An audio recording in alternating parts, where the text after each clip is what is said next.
Greetings, my name is Rudimentary Rob. Welcome back to my Glitchwalkers Astroneer DLC series. Yeah, see, still needs a bit of work, doesn't it? Yeah, maybe we'll get it perfected by the end of the season. Anyway, we have returned to the action here. So thank you for returning as well. We have just finished activating our first gateway. That has, of course, unlocked the mission to go to the planet's core, and it's that mission that we need to complete to unlock the first round of, DLC content, I guess. So, as we rush back to base, firstly, I'm going to apologise for the length of this one. Things didn't quite go according to plan. This particular Astroneer seed has been very good for quite a lot of things, but I'm not going to beat about the bush. There was one thing which I desperately needed. I didn't realise my need for it was desperate until I actually got to the planet's core. But yeah, you need the drill mod. There are sections of your drilling as you get closer and closer to the core where the material is literally too hard for the drill. And I kind of forgot that. And anyway, you're going to see that we do actually get to the core. It takes us a couple of false starts before we do, though. We're just working out the materials we need to get the gear that we want. That little fade out before was just so I could run off and get a little bit of copper so I could make a work light. I'm regarding that as a non-essential item as far as gameplay is concerned, but I know it's going to make the footage a lot easier to deal with if it's better lit, so I did that little sacrifice and then basically cut it out of the footage. So we're getting our copper all smelted up now.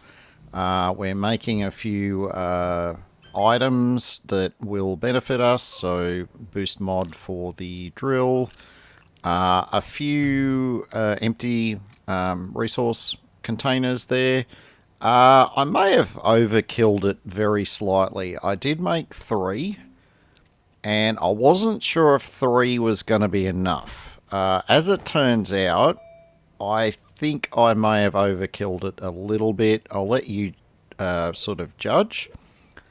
I think you could probably get away with the route that I took with only 2 canisters, but you might need to show a bit of extra caution along the way. So I'll point those bits out as we encounter them. We are now unlocking the oxygen tank. You can see it was 2,000 science, so we very definitely needed at least some of the science that we're being crunching away at in the background here. So that definitely wasn't wasted. And the oxygen tank is very, very, very handy. Did we need it? I'll say yeah. It did come in handy a few times. We're making a battery. Honestly, the battery I could probably take or leave. We did manage to stay on tether for the vast majority of the journey without any significant issues in that regard. So as such, having an additional battery on top of the one that is built into the backpack, probably not particularly essential. So if you want to trim down what you're going to take to the core, maybe drop one of those resource canisters, drop the battery. Definitely take the boost mod and the drill mod. Now, to make the drill mod, you need clay, and you need to put that clay into the smelter to make ceramic, and that will give you the material you need to make the drill mod. In my travels around the surface, I didn't find any within a suitable distance. yeah, I probably could have put a seat on the buggy and went for a drive, but honestly, I don't think I've ever had this much trouble trying to locate at least just a little bit of clay on the surface. But I went in pretty much every cardinal direction for as far as I could run, and a little bit further. Minor spoiler. And I did not find any clay whatsoever. So we ended up making a soil centrifuge, and we spun down some soil to get the clay. I will be getting to that in a moment. In the meantime, we're collecting all the rewards that we got from the previous round of missions that we did overlapping the previous episode. We have, of course, now got our alien research center thing, which we're not really doing anything with. I just want to slap it down so it's out of the way. And we got a few other items. Mostly those rewards are handy because they give you some extra tethers, and honestly, tethers are not that hard to come by. All you need is a bit of compound. You can make them yourself, but anything you can get for free, hey, why not? Anyway, that was a particularly long introductory monologue from me, so I'm going to let you focus more on the footage. So I'll start by suggesting that you strap in. Yeah, you might want to make sure your spacesuit is very well sealed, and you may need some snacks for this one, and brace yourself for a couple of bits of stupid, but you won't be waiting too long for those.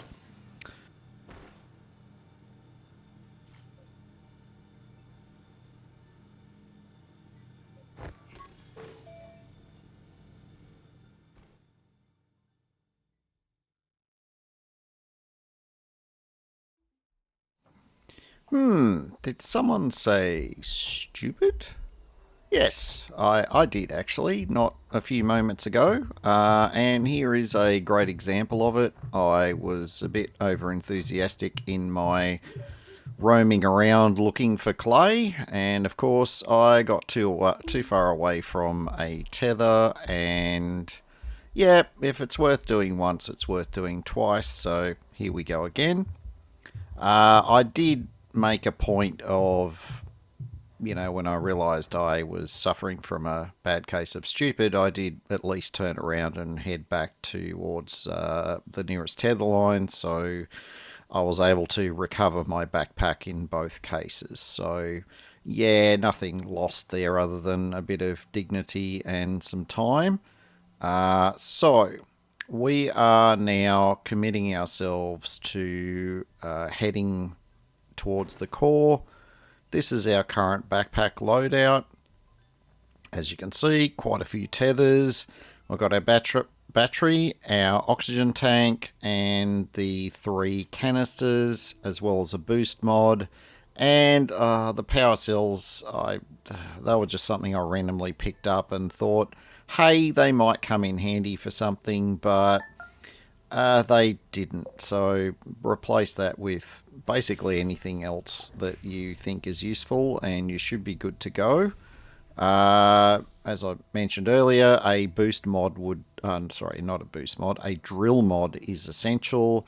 I hadn't worked that out at this stage. At this stage, I was feeling all optimistic and positive about the whole experience, and set about heading down into the caverns to essentially get down to the lowest point that I've already reached, and then just extend from there towards the core. So let's see how we get on with that little exercise.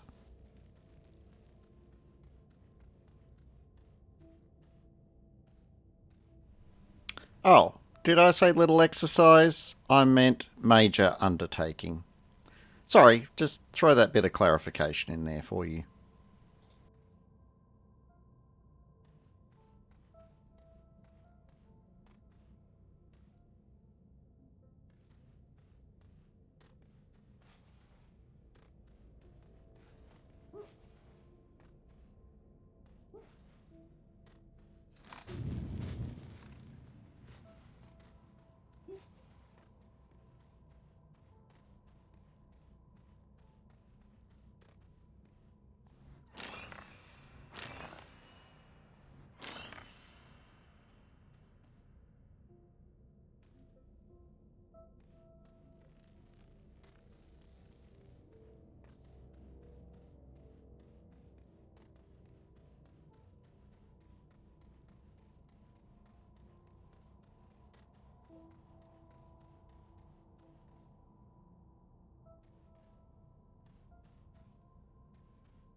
Aha!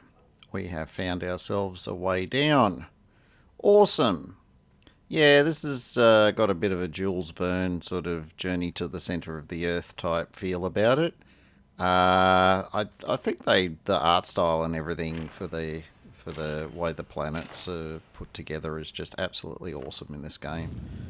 It really sets the mood, and it's not all of the same visual either. It might initially seem like that, but the art style and the content does change as you transition through each of the layers.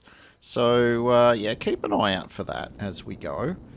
I am electing to make my path reasonably wide, at least initially. Mostly in case I'm a bit clumsy, I don't want to accidentally fall off to my doom. I like to have a reasonably decent platform to walk on. There are times where I'm not able to do that, but I'll cover off the reason for it a bit later when that crops up.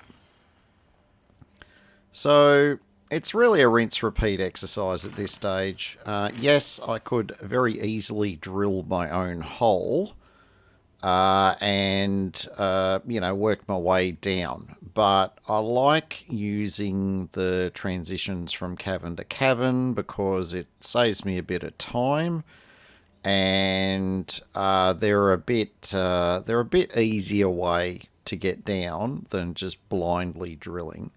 If you're blindly drilling, 9 times out of 10, you're just going to end up falling into a cavern somewhere. And as you get deeper, the caverns get a lot taller, and that can be a big problem. So, yeah. Witness, you know, location C or D or whatever the letter of the alphabet is we're up to. You can already see that the caverns are getting quite deep, and this one is nothing compared to what we're going to see in future layers. So, yeah.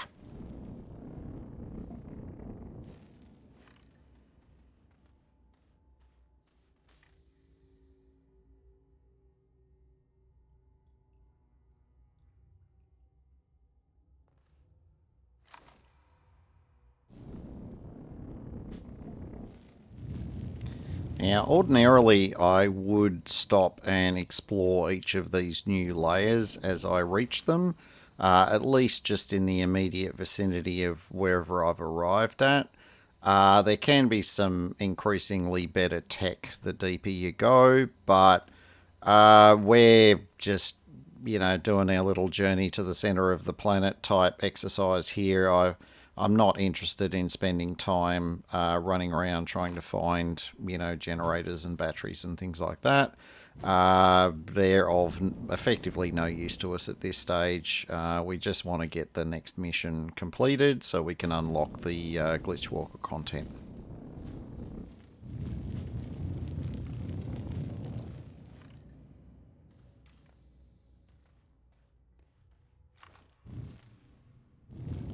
Alright, the way you can remember or keep track of what layer you're on is kind of the stronger colours that you see. So the pinks, the greens, the blues, that sort of thing.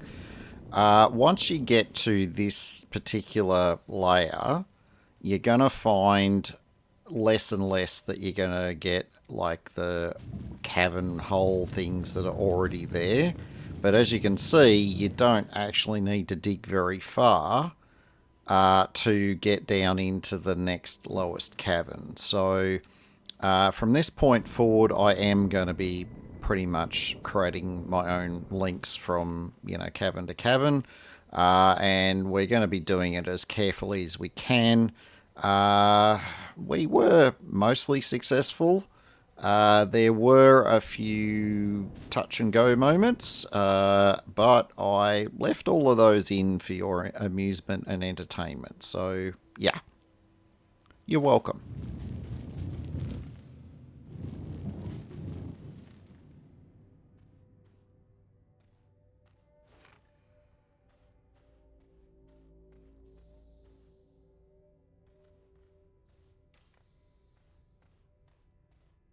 Just in other notes while it's fresh in my mind, if you're wondering why I'm going down so steeply, yes, part of it is just to try and reduce the overall distance that I'm covering horizontally as part of, reaching the center of the planet, and therefore requiring less tethers. But the planet itself is not huge.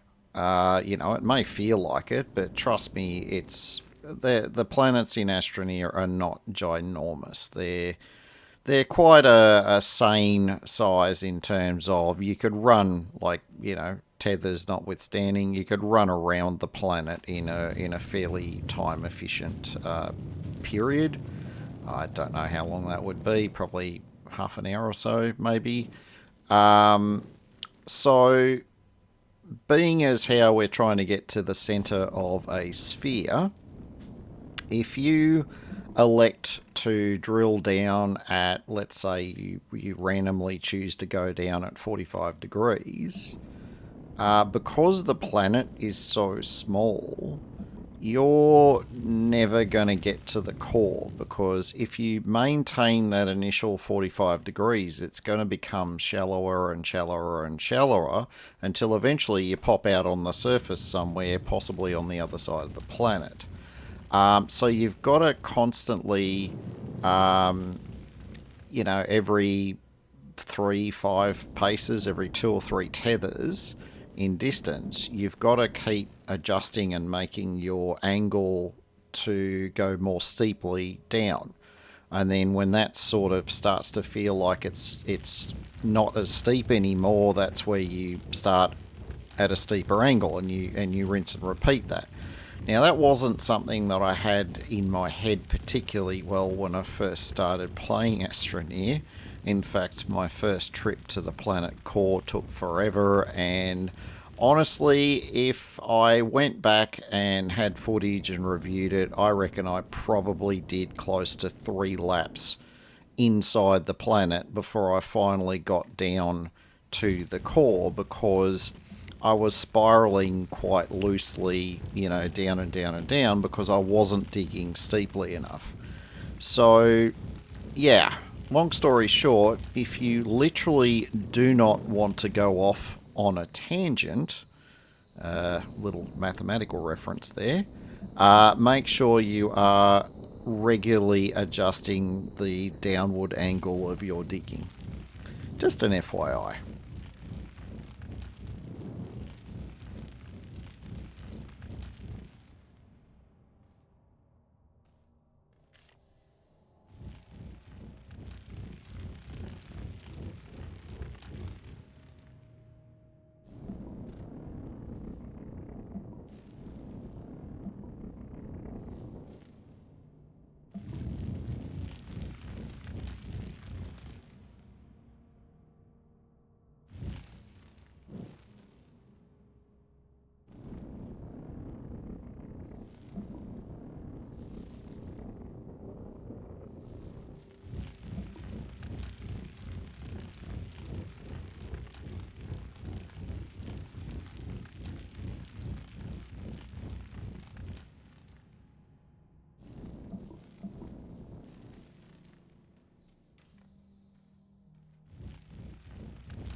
Yeah, you can already hear the drill struggling to dig through the harder ground.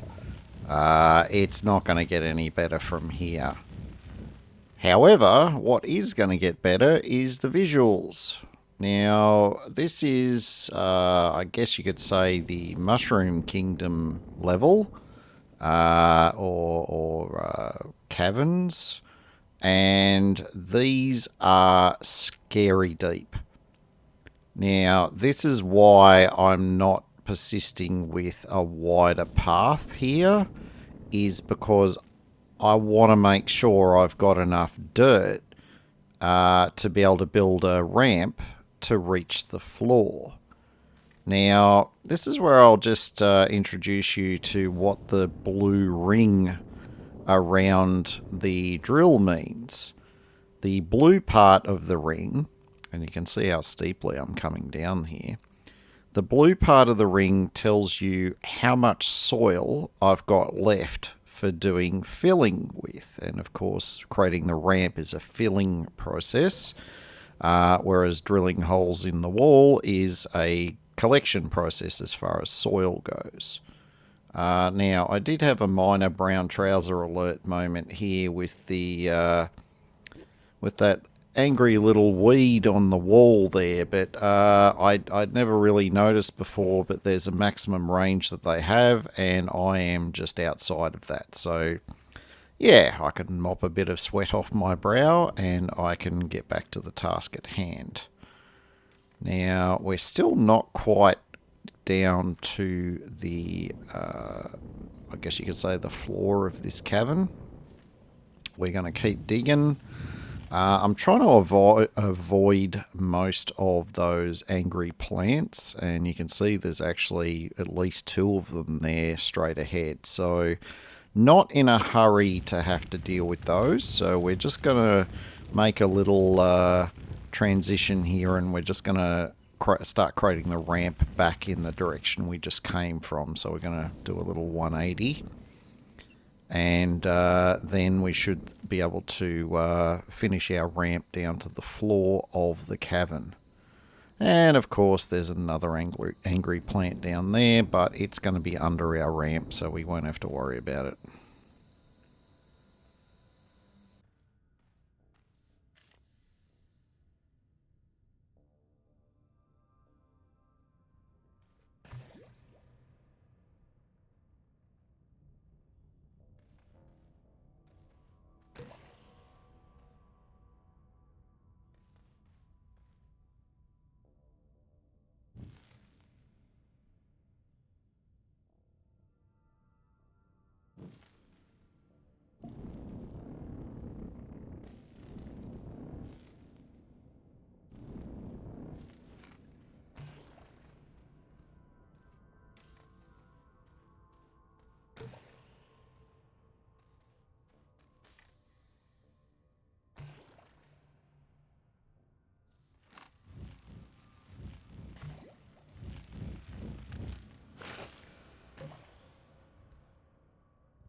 Yeah, you can see just how big these caverns are. They're immense. And they've got all these different kinds of really huge mushrooms in them. And, they're quite pretty. I don't remember if this little firefly effect used to be down here or not, but if it's a recent addition, I approve. It does add quite a lot to the atmosphere of the place.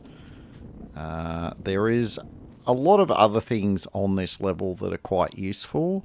There are certain types of mushrooms that you can dig up and take them back to the surface to research, but we're not going to worry about that here. We are just concerned with getting to the core.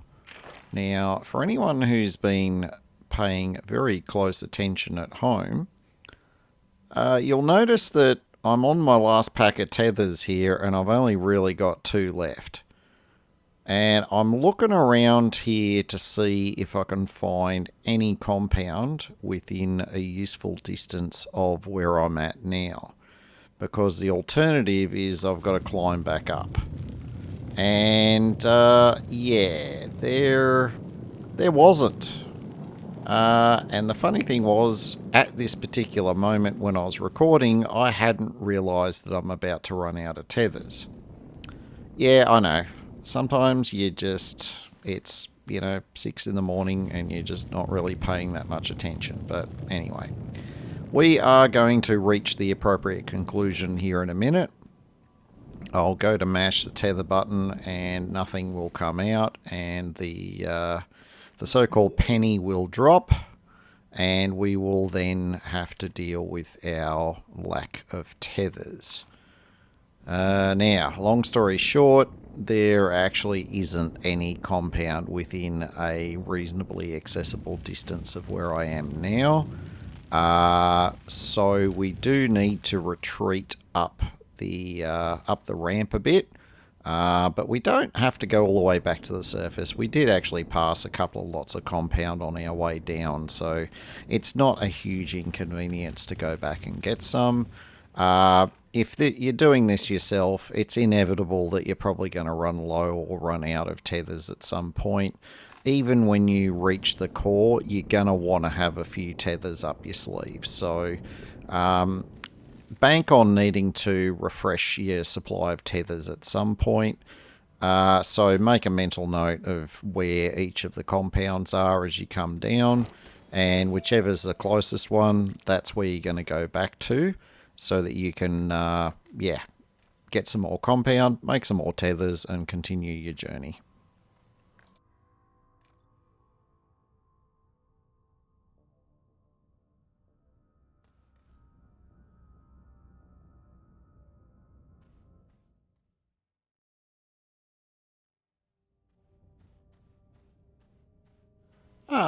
That was a lovely coffee and a very nice bit of Portuguese chicken I've just had for lunch. Yummy, yummy, yummy. I did warn you that you might need snacks for this particular episode, but if you haven't got any, that's okay. I support your willpower. Anyhow, we did a little crossover there just to, avoid the extra time of me running up there and grabbing some more compound, making a bunch of tethers, and then coming back down again. It didn't take a huge amount of time, but it's already quite a lengthy episode, so I figured anything I could sort of trim here or there that wasn't essential is worth trimming. So, we are back to our digging towards the center of the planet, and we still haven't had our little epiphany that we're going to need the drill mod yet. Trust me, that's not too far away at this stage.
Alright, looks like we've reached the second mushroom layer.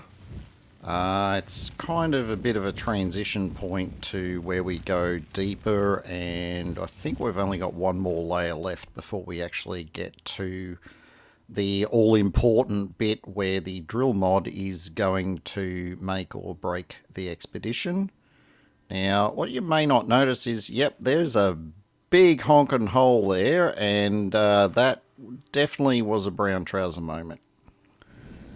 But that's okay. This is the advantage of doing post commentary, is nobody has to learn new and interesting and maybe not quite YouTube friendly words, because I get to have a cleaner pair of pants and a bit of a different perspective when I'm doing these voiceovers. So yes, YouTube and everyone else, you are very welcome for that.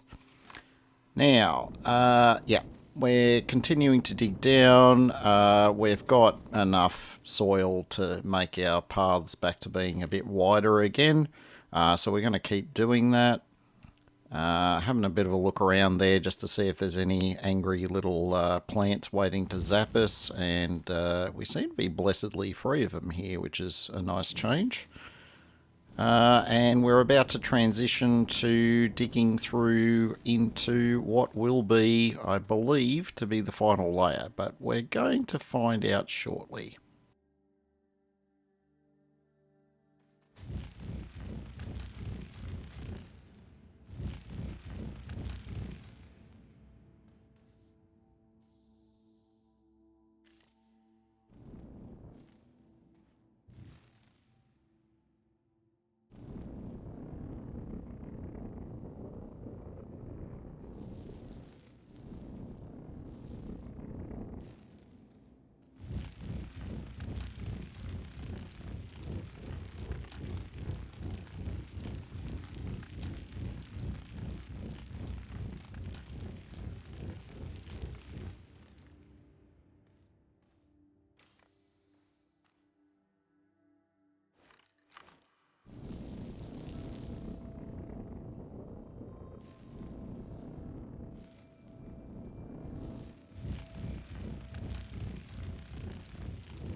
Okay. Yeah, that yellow material there, that the drill just makes that noise and it doesn't seem to do anything. Yep, it's not just seeming to not do anything, it literally cannot penetrate that hardest of materials that we have as part of this planet's crust. So we know that okay, that could still be a problem further on at this point, but we're not, we're not sure that it's a deal breaker just yet. So we're gonna dig around a bit here and just see if we can kind of go around it, because it does seem to be a little bit random in nature, and there might be gaps that we can kind of dig through. So yeah, that sort of works. Let's see how much further that lets us go.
Ah.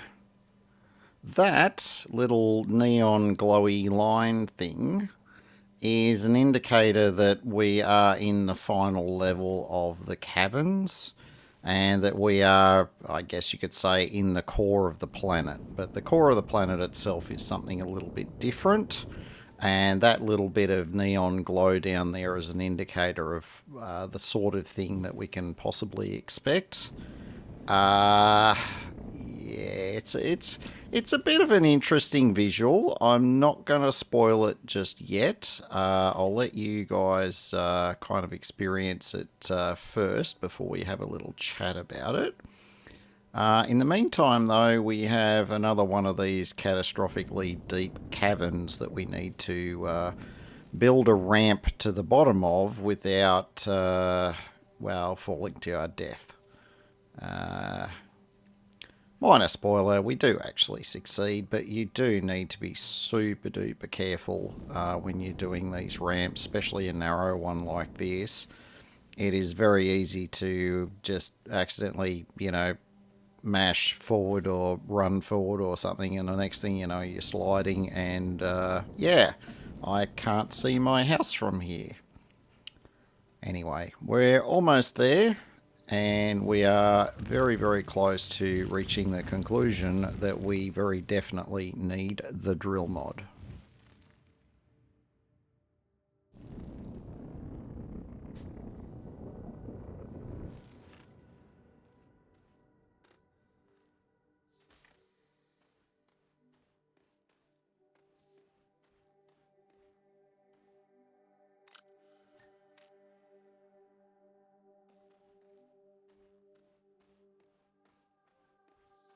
Alright, as you can see, there is a lot of that yellow material around. So the green stuff I can currently still dig through, the yellow stuff I can't.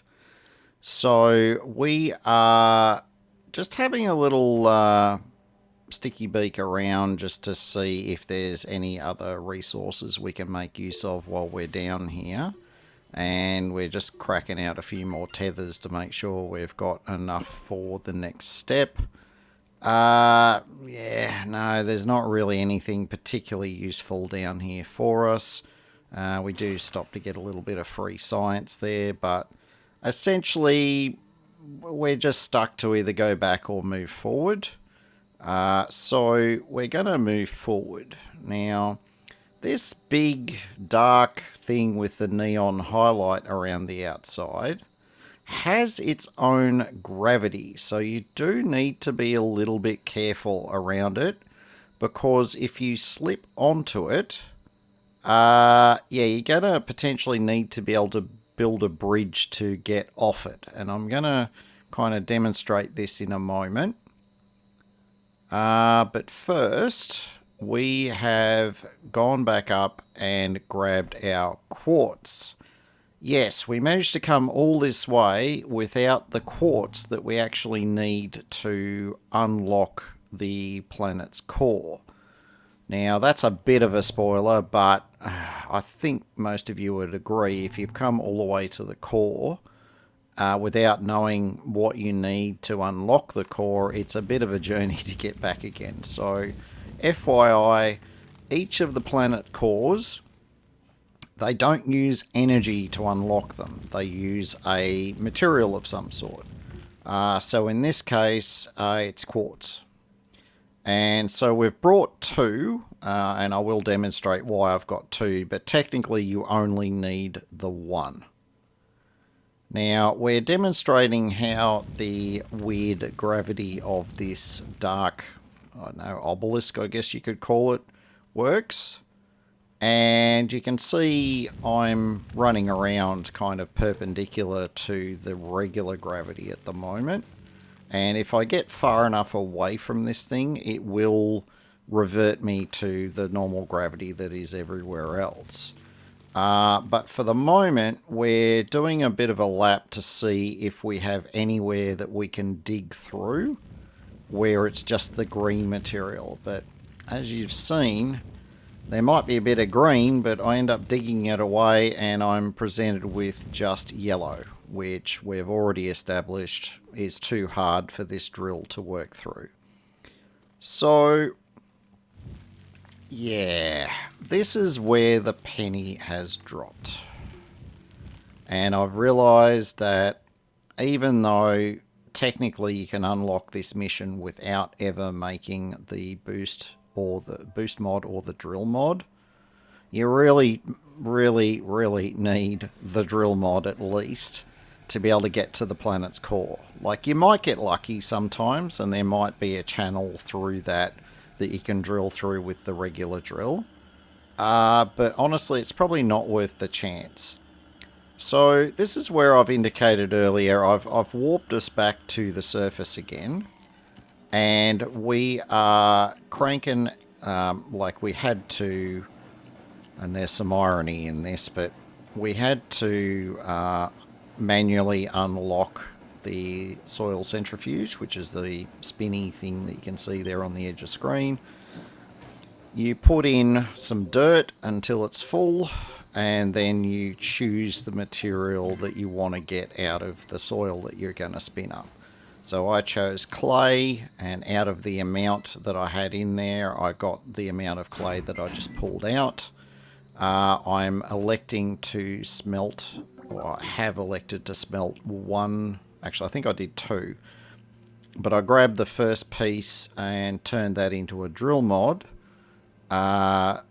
Put that on our drill, and ironically the reward for that is a soil centrifuge. So yeah, the irony was definitely not lost on me. Yeah, anyway, because we used a bunch of our soil to get the clay, we emptied essentially 2 of the soil canisters. We just spent a moment there to refill those in case we need them. Yeah, we're not done yet with the whole bridge building and drilling holes and things like that. There's still a little bit of that to go. So we're doing our run back now. And I'm putting the run back in there just to show you that you can actually zip down these slopes quite efficiently. But just bear in mind to not let it go to full speed in case you need to stop in a hurry. As I accelerate away, I'm tapping the back key regularly, like the down arrow or the S, depending on what your keybinds are, just to make sure the speed doesn't get too ridiculous, and so that I'm not going so fast that I can't stop in a very short space of time. But as you can see, we have very happily burned our way and slid our way back down to the core of the planet. We still have all of our tethers. I left a few materials behind when I ran back up. I didn't want to run up there and risk leaving them behind and then have to make another trip. So I left the quartz behind because that was the critical part of the mission. I've got 3 packs of tethers. That should easily be enough.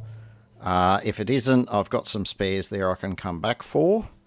Now you'll see this little sort of dirt bridge that I've made that I'm now demonstrating. That's the sort of thing that you need to be able to get on and get off this structure. And it'll be the same sort of need for all of the different cores. Oh, sorry, all the different planets with their cores. From this point forward, the structure of them is essentially the same. It's just the layers and the sorts of things that you encounter before you get to this point is what usually varies a little bit from planet to planet. So, now we have our drill mod. We're finding that we can make some relatively easy work of the yellow material. And we've now been able to drill through. We're going to go back and get our tethers going now.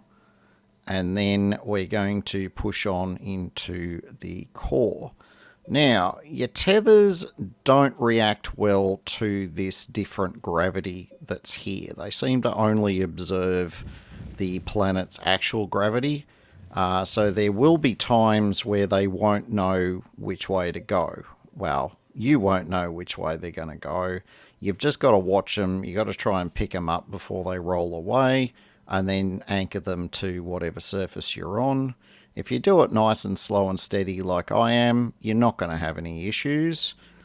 If you come running down here just auto-dropping your tethers, yeah, none of them are going to stick, and you're going to find you're going to be running out of oxygen before you realise what's going on.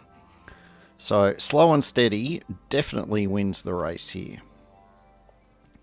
So we're gradually working our way down this thing that I referred to as an obelisk, which, I don't know, it's like a hybrid between an obelisk and a tongue, I think. But I'm stopping now to point out another random piece of irony that I've just realised.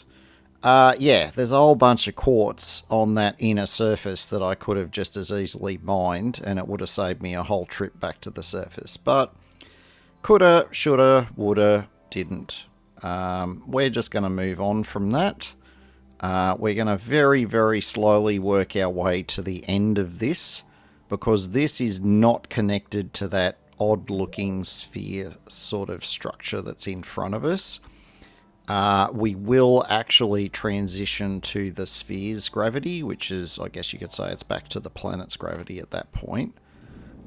So we want to, make sure, as we did before with the monolith, we want to make sure we've got a bridge so that we can get back up here if we need to. Like if something goes wrong, if I run out of tethers, I need to be able to backtrack up here. And it may serve other purposes in the future. We'll wait and see. The way I've just done it there is probably the best kind of structure for doing it. But before I step off here, I'm going to make a point of putting a tether as far down here as I can, so that when I transition to the sphere, as I just did, I'm close enough that I can just drop another tether and be automatically connected. So that's probably the dangerous bit about that whole trip. There's been more than once in the early days where I messed that up a bit. Now, the thing that I circled there is where we have to put a thing called a triptych. But we've got to get the triptych first. Now, anybody who has vertigo / which way is up or down or left or right kind of issues is not necessarily going to have a very good time the first time they come here. Not much I can do about that at this stage, but what you're aiming for is the first set of altars, I'm going to call them, just here. They have a little repository on the side of them, which is where you can plug your quartz into. And for each quartz you plug in, you get one of those little triptychs appears in the middle. Now, I've got two because there's actually a dual purpose for them. For the purposes of accessing Glitchwalkers at this stage, I believe we only need one. But because I'm already here, I wanted to make sure that I had both. In case I need the second one later. So I'll leave it up to you to decide what you want to do in your case. If you're planning a full playthrough in the Astroneer solar system, you will need two. Not a big spoiler, it's more a massive time saver if you understand that that's what you need. You're not going to get held up later having to come back here just to get another one. So, yeah, anyway. As you can see, gravity is not really being my friend at the moment, so you've just got to rip the band-aid off, run across, and then get stuck to what was the ceiling, which is now the floor. And we can now approach our altar here, except we're going to retrieve a few of our tethers first. And we're going to tether up to this altar to make sure we've got a ready supply of oxygen and power.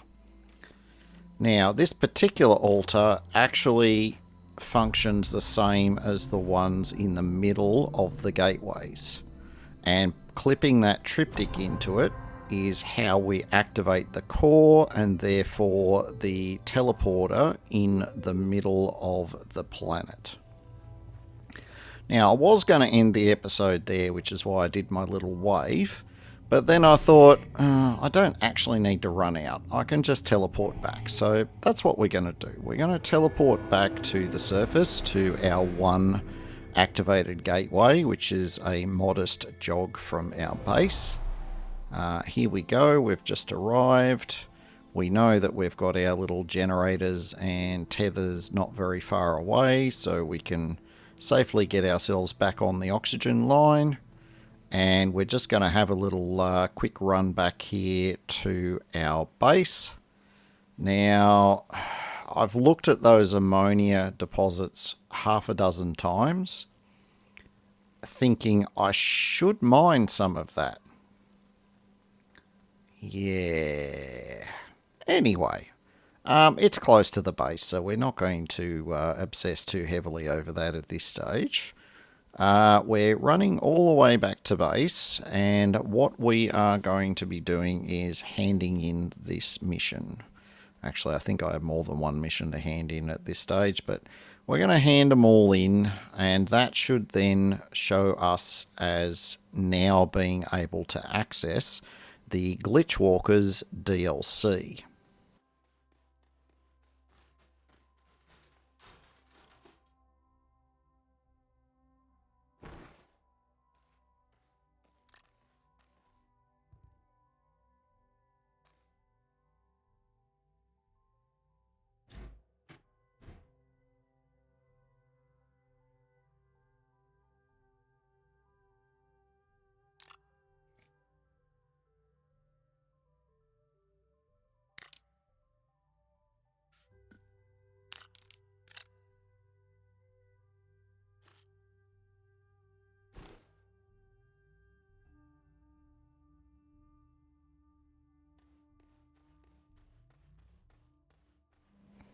Okay, we've reached the point where we're going to do our mission hand-ins, including a core concept.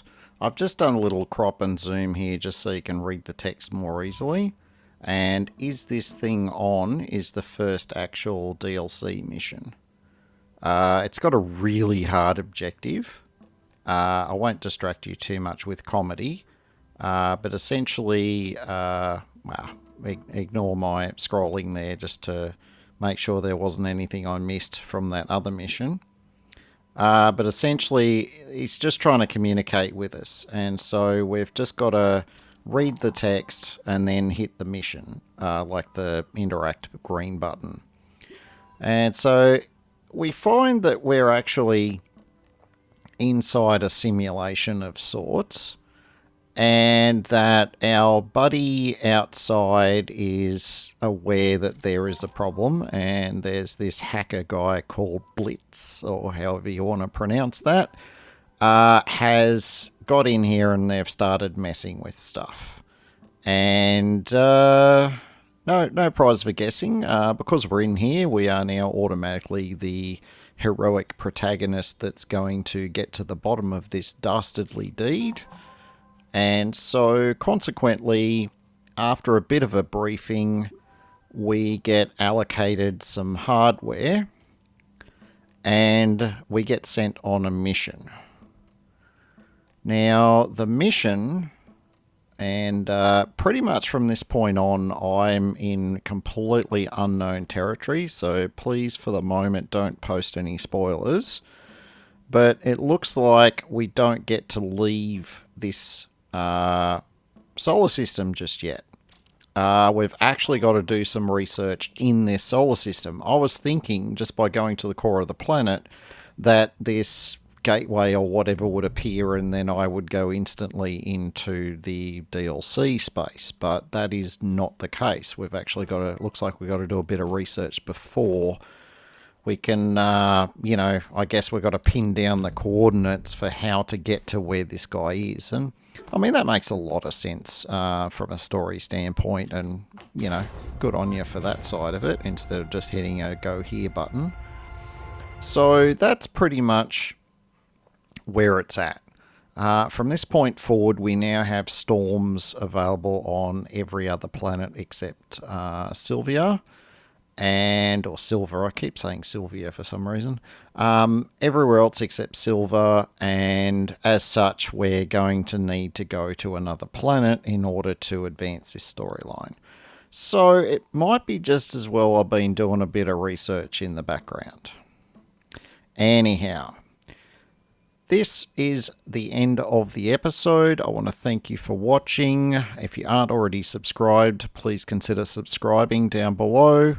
Until next time, my name is Rudimentary Rob. Thank you very much for watching and have yourself an absolutely fantastic day.